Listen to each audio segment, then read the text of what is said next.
오늘 제목이 엘리야의 영성인데요. 이 영성이라고 하는 개념이 굉장히 폭넓은 의미를 가지고 있어서 이렇게 정의를 내리는 것이 참 쉽지 않습니다. 하나님을 정의하는 것이 어렵고 또 사랑이라는 것도 정의하기 어려운 것처럼 이 영성이라는 개념도 굉장히 정의하기가 어려울 정도로 굉장히 폭넓은 의미를 가지고 있습니다.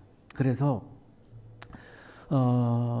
좀 세계적으로 인정받는 두 분의 영성 신학자의 정의를 좀 함께 보려고 합니다. 한 분은 슈나이더스라고 하는 분이고, 이분은 버클리 신학대학원에서 영성 신학을 가르치는 신학자이시고 교수이신데, 지금 한국에서 활동하고 있는 영성 신학자들이 거의 다 이분의 제자입니다. 이분들을 길러낸 굉장히 공헌을 많이 하신 분입니다. 나이도 전쟁 나이가 굉장히 많으시죠.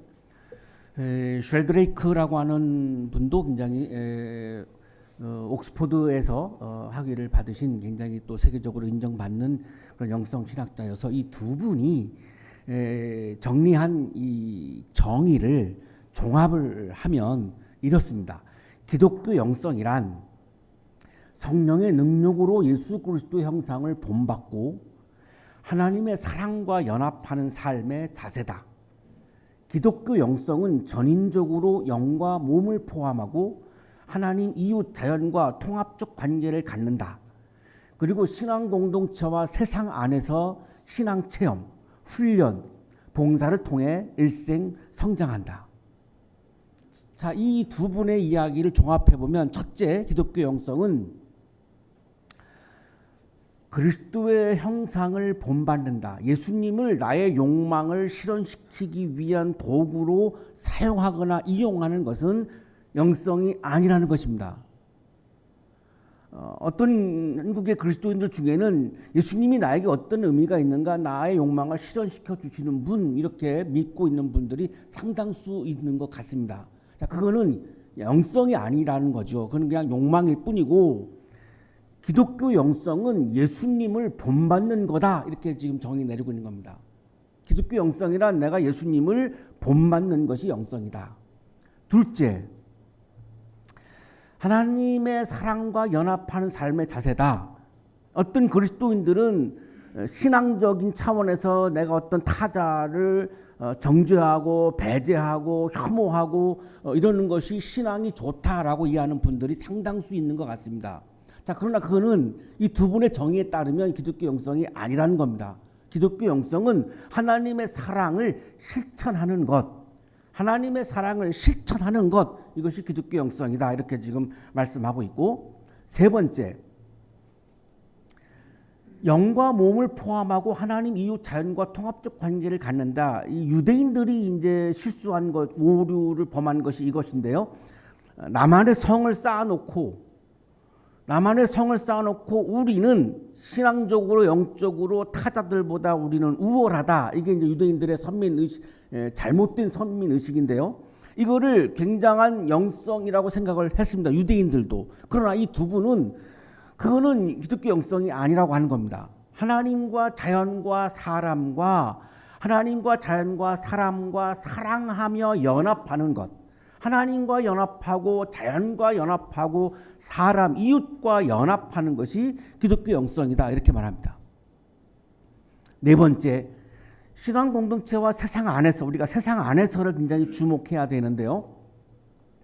교회 생활은 열심히 하는데 세상에서의 삶을 소홀히 하는 것은 기독교 영성이 아니라고 말하는 겁니다. 예를 들어서 새벽 기도를 1년 내내 안 빠지시는 분이 직장에 가서 매일같이 졸면 그건 기독교 영성이 아니라는 겁니다. 그런 분들이 계십니다. 예. 근데 그분들은 자기 스스로 내가 하루 종일 내가 직장에서 졸아도 나는 새벽 기도 안 빠졌으니까 나는 영성이 좋은 거야 라고 그렇게 생각을 하시는 것 같습니다.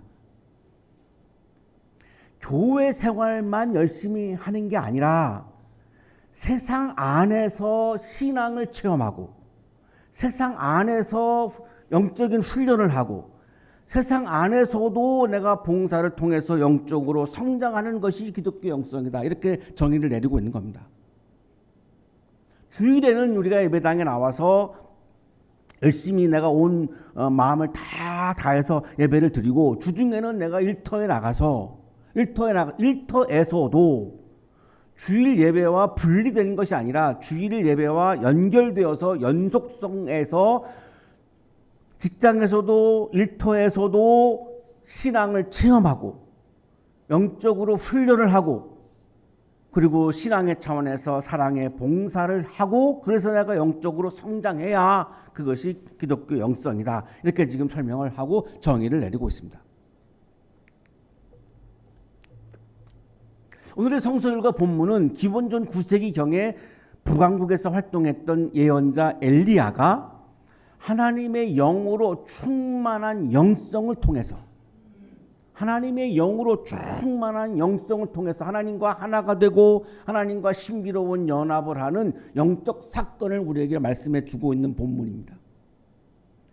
슈나이더와 이 두 분의 영성에 대한 정의를 보면 한마디로 영성은 하나님과 하나가 되는 것, 하나님과 연합하는 것, 하나님과 교제하는 것 이렇게 지금 우리가 요약할 수가 있는데 이 엘리야라고 하는 예언자가 하나님과 하나가 되고 하나님과 연합하고 하나님과 교제하는 장면의 말씀입니다. 이거를 성서는 오늘 우리들에게 승천이라고 말씀하고 있는 겁니다. 이 승천은 하나님과 하나가 되고 하나님과 연합하고 영적으로 하나님과 교제하는 극치입니다. 더 이상 하나님과 하나가 되고 연합하고 하나님과 교제하는 이 승천만큼 더 극치의 사건은 없다는 겁니다. 굉장히 난해한 본문입니다. 오늘 본문은 이 승천이라고 하는 사건 자체가 굉장히 난해한 본문이어서 참 오랜 시간 묵상을 했고 또 오랫동안 주석서들을 읽었고 설교문을 정리를 했는데요. 이 바알신이라고 하는 신은 가나안 원주민들이 예배하던 신입니다. 이 가나안 이 바알신은 풍요의 신입니다. 그러니까 풍요를 가져다 주는 신을 이 가나안 사람들은 믿었던 겁니다. 그런데 이제 북왕국의 왕들이 가나안 사람들이 믿는 바알신을 국가 종교로 선택합니다. 그러니까 이 북왕국의 왕들은 하나님을 예배합니다. 안 하는 건 아닙니다. 그러나 동시에 바알신도 예배합니다. 나라 곳곳에 바알신을 예배하는 막 이 성소들을 막 만듭니다. 이거는 굉장한 영적으로 타락이다라고 본 사람이 있었는데 이게 엘리야입니다. 이 엘리야는 그래서 하나님 신앙을 우리가 고수해야 한다. 바알신을 예배하면 안 되고 우리는 하나님 신앙을 고수해야 된다라고 하는 운동, 신앙 운동을 펼쳤던 이 예언자가 바로 오늘 본문의 주인공인 이 엘리야라고 하는 예언자입니다. 그러면 어떻게 이 사람은 왕들도 바알신과 하나님을 동시에 섬기는데 그 앞에서 그 서슬퍼런 그런 상황 앞에서 어떻게 하나님 신앙을 고수해야 된다라고 말할 수 있었을까요? 엘리야는 굉장한 어마어마한 성령이 충만했던 사람이고 영성이 충만했던 사람인 것이 틀림이 없죠. 그렇지 않고는 이 서슬퍼런 상황에서 왕들 앞에 가서 바알신을 예배하면 안 된다라고 어떻게 감히 말할 수 있겠습니까? 그럼 그 영성은 어떻게 형성되었을까요? 늘 하나님과 하나가 되고 하나님과 연합하고 하나님을 교제했기 때문입니다. 이거를 영성신학자들은 이 영성이라고 지금 설명을 해주고 있는 겁니다. 그래서 저는 엘리야의 승천 사건에서 가장 중요한 개념은 엘리야의 영성이다라고 보고 이 본문을 읽기 시작을 했습니다. 대표적인 사건이 있죠. 엘리야가 450명의 바알 예언자들하고 대결을 벌이죠. 이게 뭐죠? 영적인 전투죠. 총칼을 갖고 한 전쟁이 아닙니다. 영적인 싸움이었던 거죠. 우리가 흔히 말하는 영적인 전쟁이었던 거죠. 여기서 엘리야가 이깁니다. 450대의 싸움에서 엘리야가 이기죠. 어떻게? 영성이 굉장히 풍부했고 성령이 충만했기 때문에 450대 1의 싸움에서 이겨낸 거죠. 그래서 하나님 신앙을 고수한 겁니다. 타협도 없었고 패배도 없었고 영적으로 승리했습니다. 450명의 바알 예언자들과의 영적 전투에서 승리했습니다. 어떻게 그런 일이 일어날 수 있을까요? 영성이 충만했던 거죠. 이 엘리야의 영성은 하나님과 하나가 되고 하나님과 연합하고 하나님과 교제하는 영성이었지, 내 욕망을 실현시켜 주기 위한 도구로 하나님을 이용한다든지, 타자들을 막 정죄하고 뭐 이렇게 막 혐오한다든지, 교회에서는 거룩하게 예배를 드리고 주중에는 세상에 나가서 신앙을 떠나면서 살다든지, 이런 영성이 아니었기 때문에 승리한 거지, 그런 사이비 영성이었다면 이 싸움에서 도저히 이길 수가 없었던 거죠. 오늘 성서 읽어보면 이렇게 시작합니다. 주님께서 엘리야를 회오리 바람에 실어 하늘로 데리고 올라가실 때가 되니, 첫 구절부터 굉장히 난해합니다. 하나님께서 엘리야 예언자를 회오리 바람에 실어 하늘로 데리고 올라가실 때가 되니, 여기 승천이라고 하는 단어는 아직 사용하지 않습니다. 데리고 올라갔다 이렇게 말씀하죠. 우리가 죽으면 하나님이 나를 불러가신다 이렇게 우리가 표현합니다. 나를 데리고 가신다 이런 표현을 합니다. 그러니까 그냥 우리가 그냥 신앙을 떠나서 그냥 이거를 그냥 독해하면 죽는가 보다 이렇게 이해할 수 있죠. 우리가 주목해야 하는 것은 엘리야가 스스로 하늘로 올라간다는 말이 아닙니다.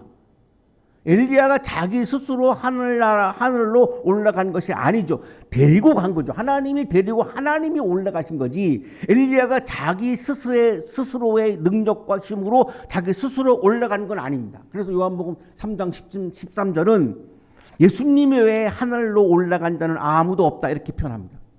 예수님 외에 하늘로 올라간 자는 아무도 없다. 요한복음 3장 13절은 그렇게 분명히 말씀하죠. 엘리야가 스스로 올라간 것이 아니고 하나님이 데리고 가신 거죠. 죽음이 다가오고 있다라고 하는 느낌이 확 다가오죠. 하늘로 데리고 올라갔다라고 말씀하고 있는데, 이 하늘은 특정한 공간이 아니죠. 이 하늘은 모든 세계입니다. 모든 세계를 일컫는 말이죠. 그것뿐만이 아니죠. 하나님과 천사들이 살고 있는 세계, 영적인 세계를 말할 때에도 우리가 하늘이라고 하는 말을 씁니다. 특히 유대인들은 하나님을 대신 사용하는 용어로도 하늘을 썼고, 그 하늘에 하나님이 살아계시고 천사들이 있다라고 하나님이 존재하는 곳을 영적인 세계죠. 하나님은 영이시니까요. 물리적 공간이 아니고 영적인 세계를 의미하는 단어이죠. 비행기를 타고 다니는 이런 창공을 이야기도 하는 거지만, 하나님이 계시는 영적인 세계를 의미하기도 하는 단어가 하늘이라고 하는 단어입니다.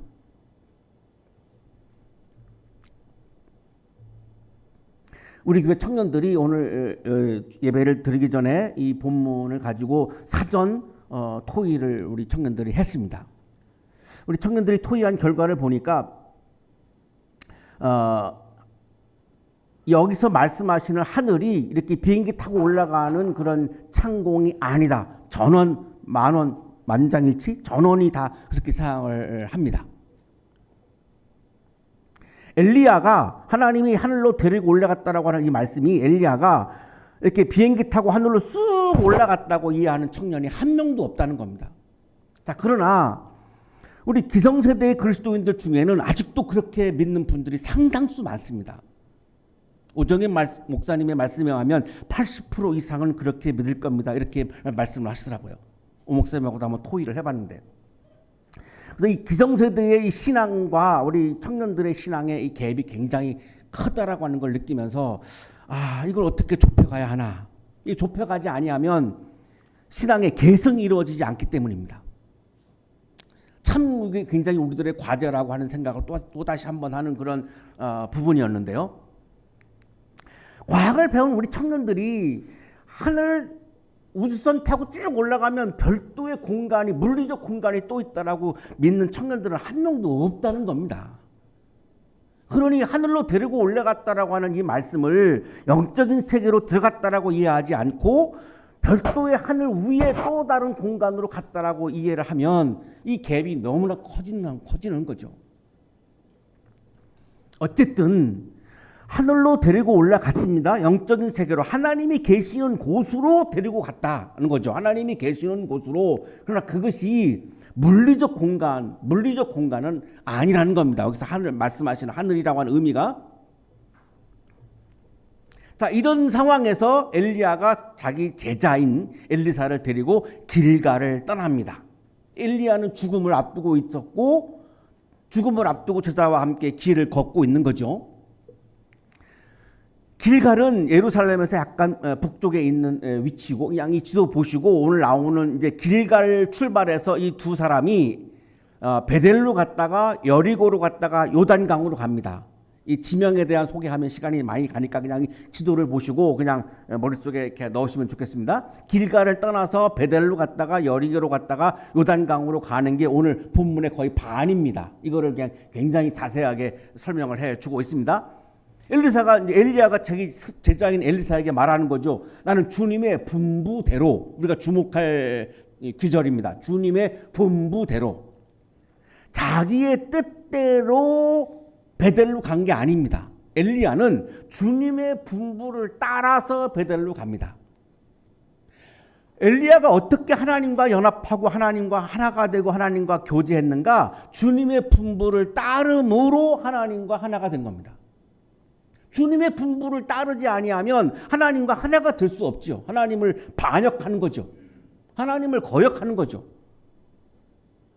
굉장히 애매할 수 있는 건데 하나님과 어떻게 하나가 됩니까? 하나님과 어떻게 연합합니까? 하나님과 어떻게 교제합니까? 애매할 수 있는데 여기 2절은 분명하게 말씀을 해 주십니다. 주님의 분부를 따름으로 하나가 된 겁니다. 주님의 분부를 따라서 베델로 가는 거죠. 자, 그러면서 너는 여기에 남아 있거라. 왜냐하면 자기가 떠난 다음에 그 다음에 사역을 제자가 해주기를 바랬던 것 같습니다. 그리고 죽음을 앞두고 있으니까 그냥 혼자 좀 이렇게 가고 싶은 마음도 있었을 것 같습니다. 엘리사가 대답하죠. 나는 결코 스승님을 떠나지 않겠습니다. 주님께서 살아계심과 스승께서 살아계심을 두고 맹세합니다. 결코 스승님을 떠나지 않겠습니다. 하나님 안에서죠. 이 엘리사도 역시 만만치 않아요. 엘리사의 영성도 하나님 안에서 내가 스승님을 떠나지 않겠다는 겁니다. 그냥 스승과 제자의 인간적인 신이 도의의 차원이 아닙니다.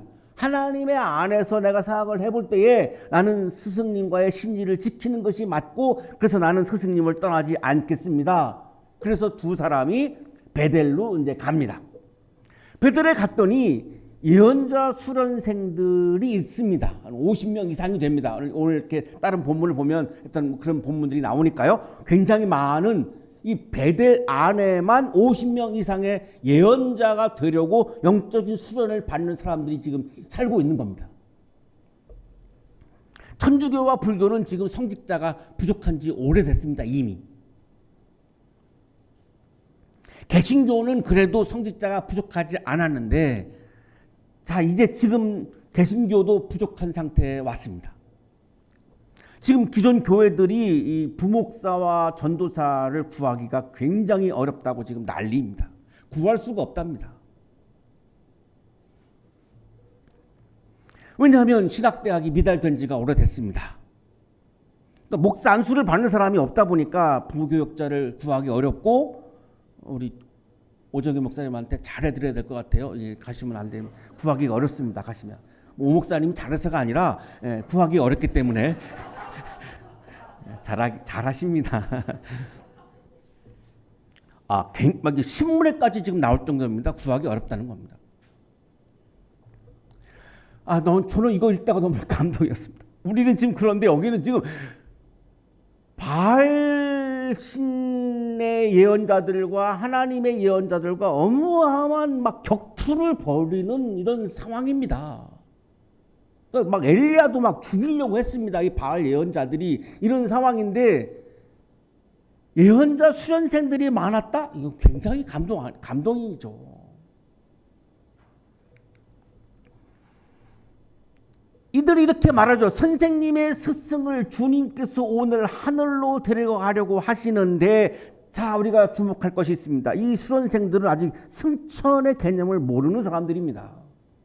승천을 들어본 바도 없습니다. 이 뒤에 가서 읽어보면 승천을 앞에서 보지도 못합니다. 승천 사건이 일어나고 있는 앞에서 보지도 못합니다. 그래가지고 나중에 시신을 막 엘리야의 시신을 찾으러 다닙니다. 그런데 표현을 보면 선생님의 스승을 주님께서 오늘 하늘로 데려가려고 하시는데 아직 승천이라고는 단어가 안 나오죠.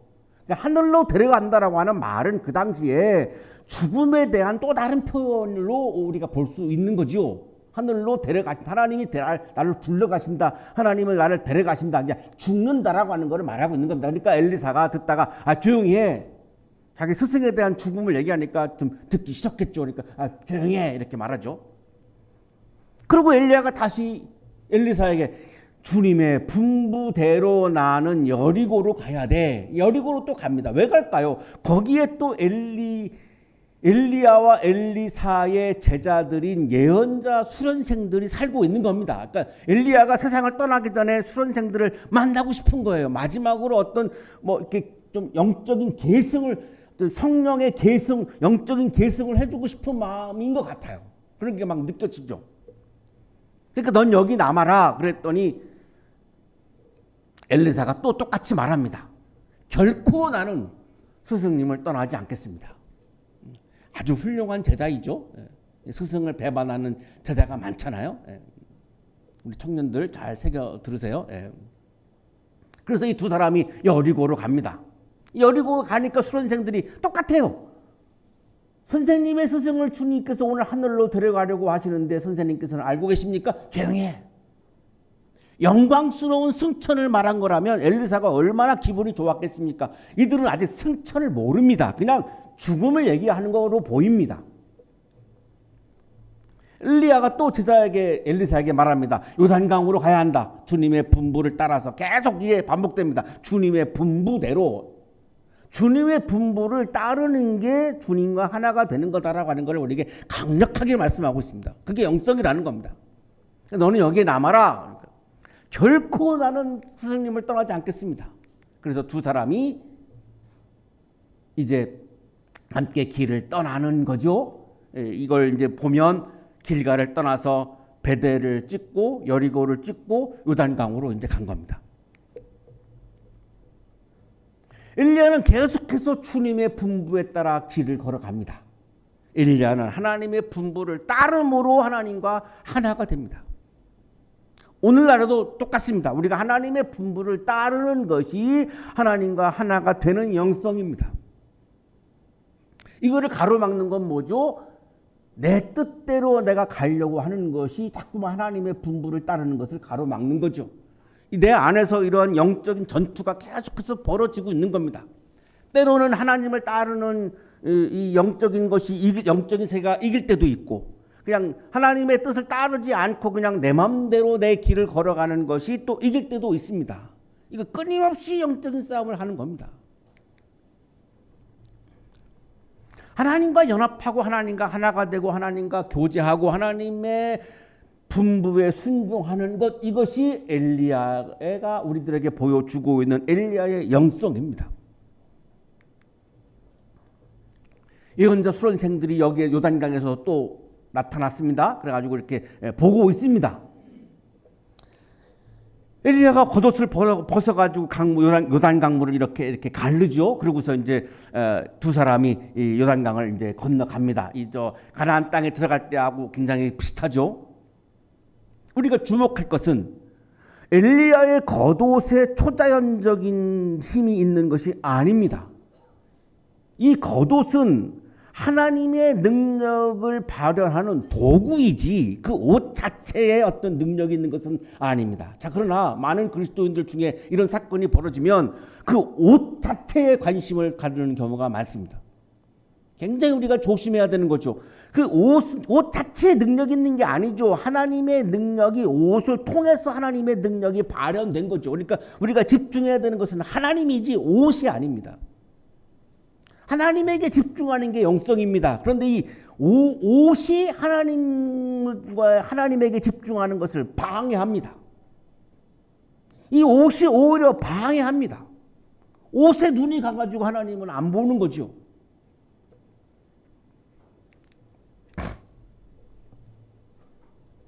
자, 이제 요단강 맞은편에 이제 건너갔습니다. 그러니까 이제 죽음을 앞두고 엘리야가 엘리사에게 말합니다. 주님께서 나를 데려가시기 전에, 아직도 승천이라고 하는 말이 안 나오죠. 주님께서 나를 데려가시기 전에 내가 내게 어떻게 해주기를 바라느냐? 너하고 나하고 이제 헤어지게 됐는데 이제 마지막인데 내가 뭘 해주면 좋겠니? 마지막으로 내가 뭘 선물할까? 뭘 내가 해줄까? 이렇게 이제 질문한 거죠. 매우 중요한 본문입니다. 엘리사가 대답합니다. 스승님이 가지고 계신 능력을 제가 갑절로 받기를 바랍니다. 그러면 조금 전에 어단강불을 갈랐던 능력으로 생각하는 분들이 많으시겠죠. 그런 능력을 나에게 물려주세요. 아닙니다. 여기 능력이라고 하는 단어는 히브리어 성서를 찾아보면 루아흐입니다. 잘 알고 계시는 거죠? 성령입니다. 하나님의 영입니다. 하나님의 영을, 성령을 선생님인 엘리야가 가지고 있는 영성, 엘리야가 가지고 있는 성령, 엘리야가 가지고 있는 하나님의 영이 있기 때문에 바알 선지자와 싸워서 이겼고 요단강물로 가는 거죠. 단순히 요단강물을 가른 능력을 지금 말하는 게 아닙니다. 엘리사는 선생님이 가지고 있는 영성, 성령, 하나님의 영을 2배로 내가 받기를 원합니다. 이겁니다.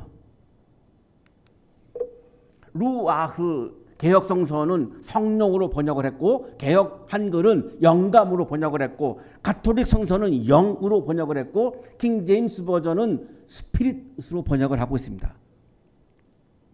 그러니까 우리가 그냥 능력, 성령의 능력 그러면 괜찮은데 그냥 능력 해버리면 물을 가른 능력으로 우리가 오해하기가 너무나 쉽습니다. 그러나 원어 성서를 보면 그런 의미가 아닙니다. 하나님과 하나가 되는 영성, 그래서 하나님의 능력의 도구가 되는 엘리야, 하나님의 능력의 도구로 사용되어진 옷, 이런 것들을, 그리고 바알 예언자들 450일에 싸우면서 이기는 선생님, 이걸 보면서 야, 성령이 충만해야, 하나님의 영이 충만해야, 영성이 충만해야 내가 바알 선지자들과 싸워서 나도 이길 수 있고 하나님의 능력을 사람들한테도 보일 수 있구나를 본 거죠. 그러니까 이 성령을, 스피릿을, 하나님의 영을, 루아흐를 나에게 2배 주세요. 이렇게 말한 겁니다. 구약주석가 존 그레이가 이렇게 설명을 잘 해줍니다. 엘리사가 성령을 요청하는 것은 영적 무장을 위한 것이다. 사람들에게 막 이런 능력을 보여가지고 막 인기를 끌고 주목을 끌기 위한 것이 아니었다는 거죠. 엘리야가 성령 충만함으로 바알 종교를 이겨내는 것을 보았기 때문에 영적으로 충만해지고 싶어서 영적으로 무장을 해가지고 바알 예언자들과 자기도 싸워서 선생님처럼 이기고 싶어서 성령을 요구했다는 겁니다. 인용하겠습니다. 엘리사가 엘리야의 영감에 2 몫을 달라고 요구한 것은 엘리야를 능가하려고 한 것이 아니라 선생님을 능가하려고 한 것이 아닙니다. 히브리 율법 신명기 12장 12절에 따라 장자의 분기신 2 몫을 받으려 한 것이었다. 신명기의 장자들은 유대인들의 법입니다. 장자는 다른 형제들보다 2 몫을 상속을 받아야 된다고 하는 말씀이 나옵니다. 장자는, 왜냐하면 그 가문에 대한 여러 가지 할 일들이 많이 있잖아요. 장자는. 그러니까 그것으로 2 몫을 주는 거죠. 그걸 그렇게 하라고. 그러니까 불평등이 아닙니다. 장자로서 그 가문을 운영해야 되는 여러 가지 많은 것들이 또 비용이 들어가고 에너지가 들어가니까 2 몫을 줘야 한다라고 하는 말씀이 나와요. 그러니까 이런 차원으로 엘리사는 지금 엘리야의 진정한 계승자가 되고 싶은 겁니다. 다시 쉽게 말하면 수선생들이 굉장히 많은 상황에서 엘리사는 엘리야의 수제자가 되고 싶은 겁니다. 다른 제자들하고는 좀 다른 구별되어지는 수제자가 되고 싶은 겁니다. 가정에서 장남처럼 수제자가 되고 싶은 거죠. 수제자가 되려면 성령이 충만해야 되고 선생님처럼 영적인 무장을 해야지 가능한 거니까 성령을 2배로 요구한 거죠. 이거를 더 확인시켜주는 말씀이 너는 참으로 어려운 것을 요구하는구나. 보이는 물리적 세계에서의 뭐 능력이나 뭐 이런 것들 이러면 어렵지 않아요. 그냥 스승이 제자한테 물려주는 게 쉽습니다. 이게 왜 어렵다고 말할까요? 눈에 보이지 않는 세계의 일들이기 때문에 이게 지금 어렵다고 표현합니다. 엘리야가.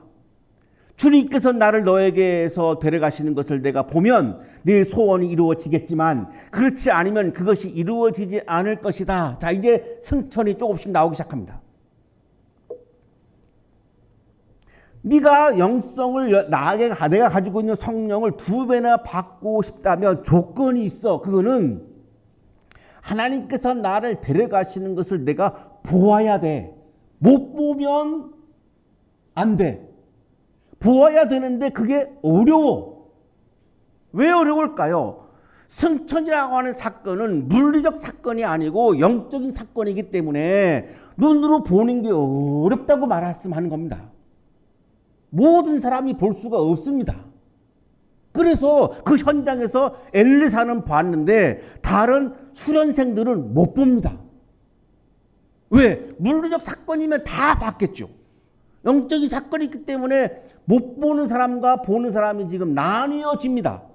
그러니까 엘리야는 네가 영적인 눈이 떠져서 영적인 사건을 보게 되면 너는 성령을 2배로 받게 돼. 그러나 내가 영적인 눈이 감겨서 영적인 사건을 보는 눈이 깨어지지 아니하면 뜨지 못하면 너는 성령을 2배로 받을 수 없다. 이렇게 말씀하는 겁니다. 자, 이 말씀을 보면 승천 사건은 보이지 않는 세계의 영적인 사건이 틀림이 없는 거죠. 우리가 눈으로 볼 수 있는 물리적 사건이 아닌 겁니다. 보이지 않는 세계에서 일어나는 영적인 사건입니다. 그거는 내가 영적인 눈을 떠야지만 볼 수 있는 거죠. 그래서 수련생들은 이 사건 이후에 엘리야의 승천을 보지 못하고 눈앞에서 벌어진 사건인데 보지 못하고 엘리야의 시선을 막 찾으러 다닙니다. 승천을 보았다면 시신을 찾으러 다닐 이유가 전혀 없습니다. 못 본 겁니다. 보십시오. 여기에 선생님의 제자들이 10명이나 있습니다. 우리들은 모두 힘 있는 사람입니다. 우리들을 보내셔서 선생님의 스승을 찾아보도록 하십시오. 주님의 영이 그를 들어다가 산 위에나 계곡에 던졌을까 염려됩니다. 이 수련생들은 하나님께서 이 엘리야를 산이나 계곡에 내던졌다라고 하는 가능성을 지금 보고 있는 거죠. 하늘로 올라가는 승천을 못 본 거죠. 바울이 다마스커스에서 예수님을 만날 때에도 사람들이 나타나신 예수님을 보지 못했습니다. 그와 동행하는 사람들은 소리는 들었으나 아무도 보이지는 않으므로 말을 못하고 멍하게 서 있었다. 역대도 영적인 사건 앞에서 영적인 눈이 띄어지지 않은 사람들은 나타나신 예수님을 보지 못했습니다. 영적 사건이기 때문에 그런 거죠. 자, 그런데 성령을 주시는 분은 엘리야가 아니죠. 하나님입니다. 왜 엘리야가 2배로 성령을 받는 조건을 이렇게 말씀할까요? 성령을 주는 것은 엘리야 자신이 아니라 하나님이기 때문에 하나님이 엘리야를 데리고 가시는 하나님의 사건을 보라고 지금 말씀하고 있는 겁니다. 하나님을 바라보라는 겁니다. 하나님을 바라보아야 영적인 사건에 대해서 눈이 띄어지고 그래야 승천을 볼 수 있고 그래야 성령을 2배로 받을 수 있다는 거죠. 영성은 보이지 않는 세계와 보이지 않는 하나님을 바라보는 겁니다. 보이지 않는 하나님을 바라보면서 하나님과 하나가 되고 하나님과 연합하고 하나님과 교제하는 것이 영성입니다. 그것이 나 혼자로서는 어렵습니다. 우리 모두가 다 보이는 세계의 욕망을 따라서 살고 있기 때문에 이게 너무너무 어렵습니다. 그래서 우리가 주일마다 예배 자리에 나와서 말씀을 듣고 말씀 훈련을 하는 겁니다. 이게 내 혼자서 하기가 너무나 어렵기 때문입니다. 자, 그때 불병거와 불말이 나타나죠. 엘리야만 회오리 바람에 싣고 하늘로 올라갑니다. 자, 11절도 우리가 잘 읽어야 되는 본문입니다.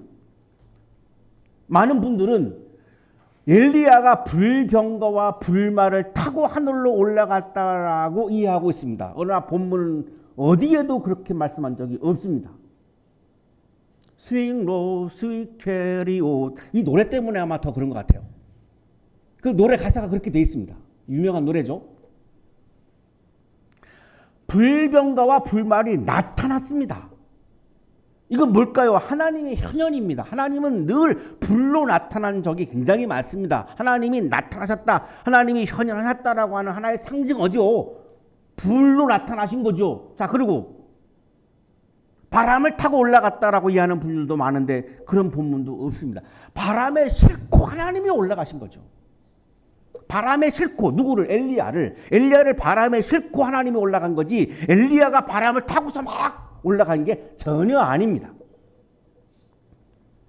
구약주석가 장일선 교수가 불병거와 불말은 하나님의 현현을 상징한다라고 설명을 해줍니다. 불병거와 불말은 불로 나타나는 하나님의 현현인 것이다. 450대 1의 바알 예언자들과의 싸울 때에도 불로 나타나셨죠. 하나님이 불로 나타났습니다. 열왕기상 18장 38절에 있습니다. 신명기 4장 24절에는 아예 하나님이 그냥 불이라고 표현합니다. 주 당신들 하나님은 삼키는 불이시며 하나님은 누구시냐? 불이시다 이렇게 표현합니다. 그러니까 여기 불병거와 불말은 하나님의 현현을 말씀하는 거죠. 엘리야는 하늘에서 내려온 불병거와 불말을 타고 올라간 게 아니고 바람을 타고 올라간 게 아니고 하나님께서 엘리야를 회오리 바람에 싣고서 하늘로 올라가신 거죠. 이게 승천 사건입니다. 하나님은 바람과 함께 현현하시죠. 시편 107편 25절을 보면 그는 말씀으로 큰 폭풍을 일으키시고 물결을 산더미처럼 쌓으신다. 여기 나오는 지금 불, 바람 다 하나님의 현현을 말씀하는 겁니다. 하나님이 불로 현하셔서 바람으로 현하셔서 엘리야를 데리고 하나님이 계시는 곳으로 가신 겁니다. 이게 승천 사건입니다. 그런데 이거는 물리적 사건이 아니라 영적 사건이어서 이 수련생들은 보지 못한 거죠. 하나님께서는 엘리야를 영적 세계로 지금 데리고 가신 겁니다. 여기서 엘리야는 하나님과 더 극명하게, 더 황홀하게 하나님 안에서 하나님과 하나가 되고 하나님과 연합을 하고 하나님과 교제하는 극치의 상태에 이르게 됩니다. 이게 승천 사건입니다. 이 승천 사건은 엘리야의 영성을 보여주고 있는 사건입니다. 엘리야가 떠났습니다. 승천했습니다. 엘리사가 외칩니다. 이스라엘의 병거이시며 마병이시여. 자기 스승을 병거, 마병이라고 부르죠. 병거와 마병은 전쟁의 도구죠. 영적 싸움에서 이기려면 전쟁의 도구가 필요하다라고 하는 거죠. 이 병거, 마병인데 그러면 엘리사가 보았던 스승이 가지고 있던 영적 싸움에서 이겨냈던 그 전쟁의 도구는 무엇이었는가? 영성입니다. 성령 충만함입니다. 그래서 하나님께서는 이 엘리야를 성령이 충만한 영성이 충만한 이 엘리야를 데리고 가신 거죠. 데리고 하늘로 올라가신 거죠. 이게 승천 사건입니다. 엘리사는 엘리야를 다시 볼 수 없게 되었습니다. 이 세상에서의 삶이 끝났습니다. 모든 인생은 끝이 있습니다. 히브리서 9장 27절입니다. 사람이 한 번 죽는 것은 정해진 일이요 그 뒤에는 심판이 있습니다.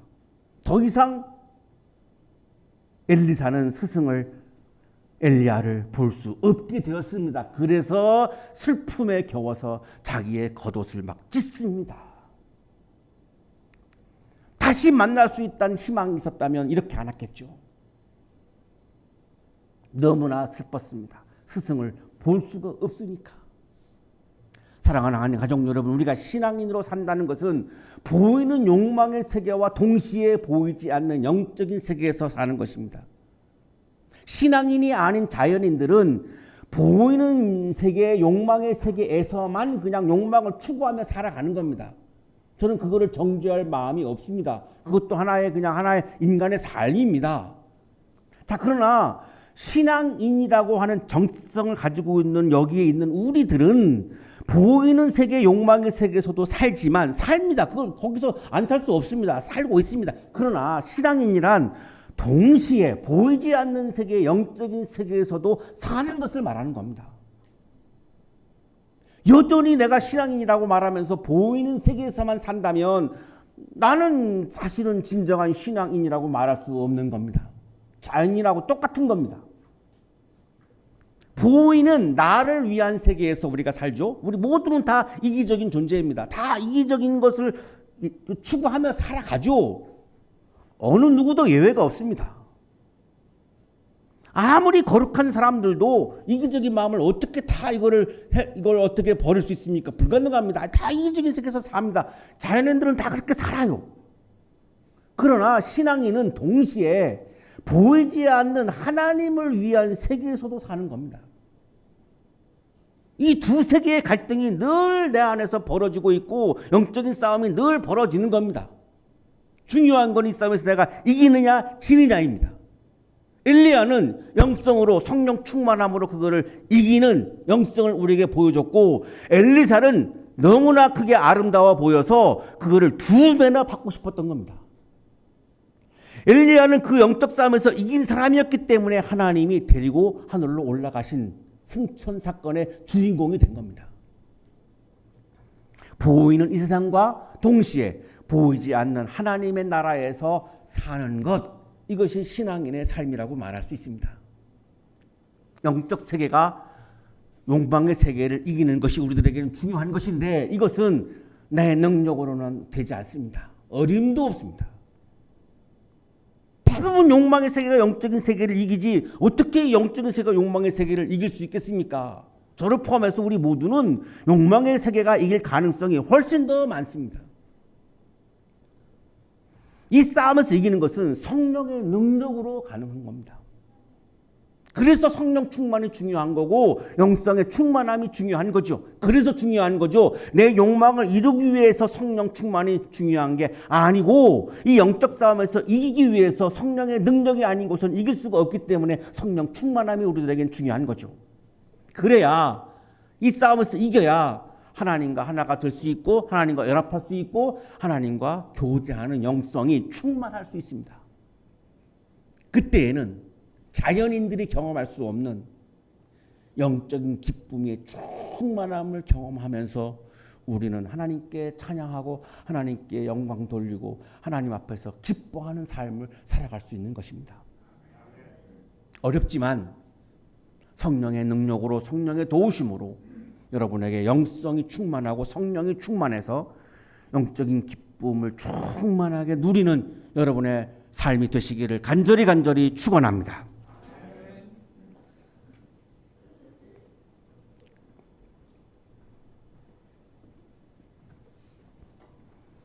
거룩하신 하나님, 우리는 연약한 존재들입니다. 영적인 싸움에서 매번 질 때가 많은 연약한 존재들입니다. 성령을 우리들의 마음에 부어주셔서 성령 충만케 하여 주셔서 날마다 하나님과 하나가 되고 하나님과 연합하고 하나님과 교제함으로 영성이 충만하여 영적인 싸움에서 이기고 승리하는 그리스도인으로 살게 하여 주옵소서. 이 세상을 살아가는 것이 매우 어렵습니다. 힘이 듭니다. 그러나 영적인 기쁨이 충만하면 그 기쁨으로 많은 아픔들을 이겨낼 수 있음을 고백합니다. 영적 싸움에서 이기고 영적인 기쁨이 충만할 수 있도록 이 시간 우리들에게 성령을 부어 주옵소서. 예수 그리스도 이름으로 기도하옵나이다.